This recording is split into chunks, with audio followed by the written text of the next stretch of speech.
Okay, this part of the video is going to help explain to you insulin resistance, the diabetic cocktail, and that's why your medicine could not only be helping you, but could be harming you.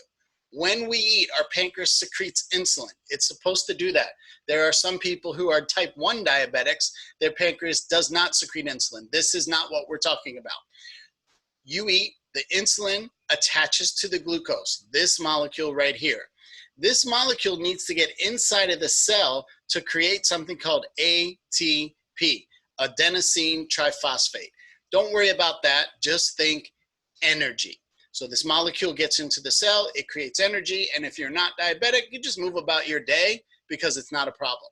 However, every single type 2 diabetic has some form of what we call insulin resistance. Now there's about 100 or so different ways you could be resistant to the insulin. I'm just going to talk about a general one, but it's important for you to know that not every person is going to have the same reason for the insulin resistance. But in general, this molecule cannot get into the cell. Why?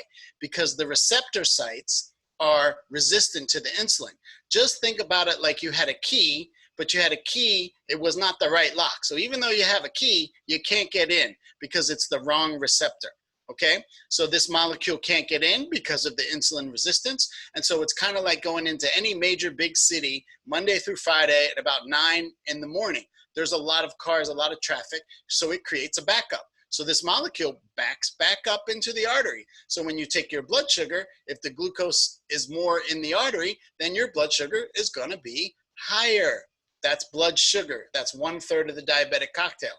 The second part, your artery, think of it like a tunnel, and a tunnel that has liquid. So in the artery, its blood is the liquid. So if there's a bunch more gunk in the tunnel, is it going to take more or less pressure to push the liquid through? More. So more pressure, high blood pressure, second part of the diabetic cocktail. Third part of the diabetic cocktail. When this molecule remains in the artery for too long, it will turn into two things, cholesterol and fat.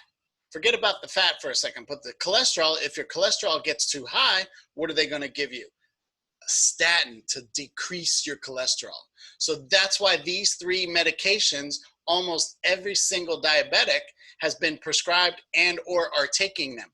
Whether they have the problem or not yet, that's the absolute stupidity of this. Why would you take a medication that you don't have that problem for? Side note, this is not medical advice to you. This is just an educational piece. So that's the diabetic cocktail. Now, if you are on insulin or you are on a medication that makes your pancreas secrete more insulin, like glyburide, glipizide, if you're already producing plenty of insulin and it can't get into the cell where it needs to go, so it's backing up. If I gave you more of that medication, did I just make this problem better or worse? That's right. The answer is worse.